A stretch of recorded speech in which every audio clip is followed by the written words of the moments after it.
皆さんこんにちは。ワールドラバーマーケットのグッチーです。今回も卓球知恵袋の方よろしくお願いします。本日のテーマは下回転サーブやツッツキの回転量をアップさせる方法についてやってみようかなと思います。でこれは一人で練習できる方法で、今すぐ下回転の回転量、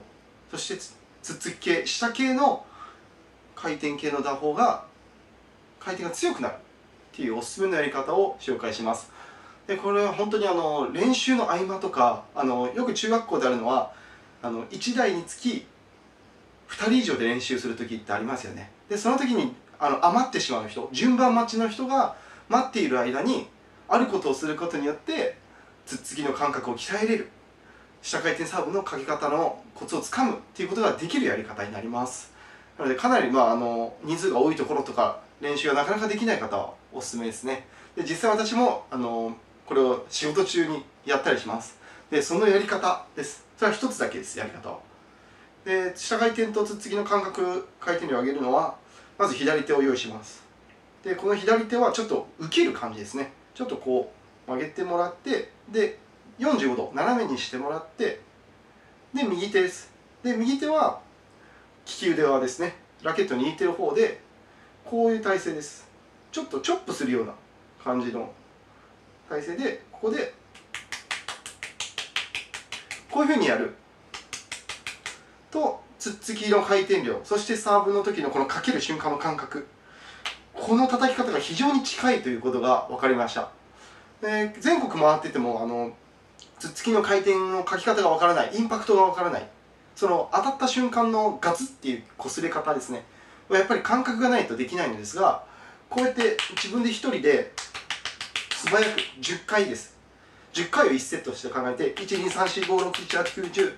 12345678910でこうやって待ってる間、ちょっとこうやって早めに叩きます。もちろん痛くない程度で優しくですけど、自分でこうやってやります。でこの後ツッツキをやります。自分の番が来てツッツキする。そうするとこうツッツキのこのメリハリですか、この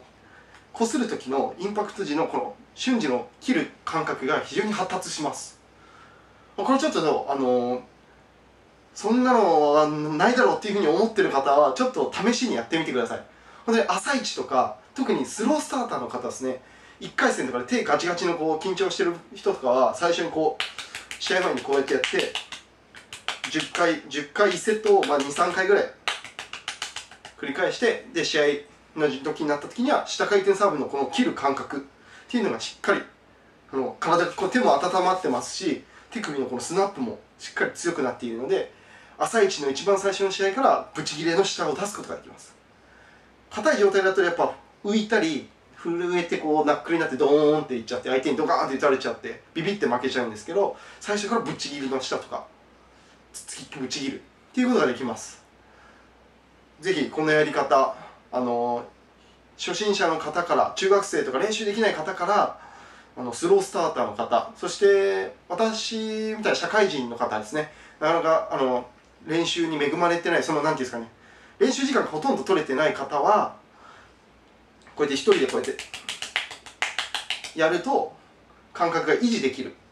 その日やらなくても多少ツッツキや下回転のサーブの感覚は残っていく状態でキープされていく感じがしますので、なので本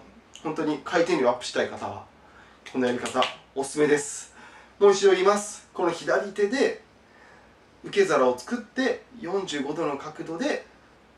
右手ラケットを持ってる側の方のこのちょっとチョップするような感じで小さく叩く感じですね。自分で本当小さい感じです。こうやってやってください。決して人を叩かないように、それだけは絶対意識してもらって、一人でこうやって小さく素早くタタタタタタタって、ちょっと拍手するような感じでこうやってやると感覚が良くなります。ぜひ皆さん試してみてください。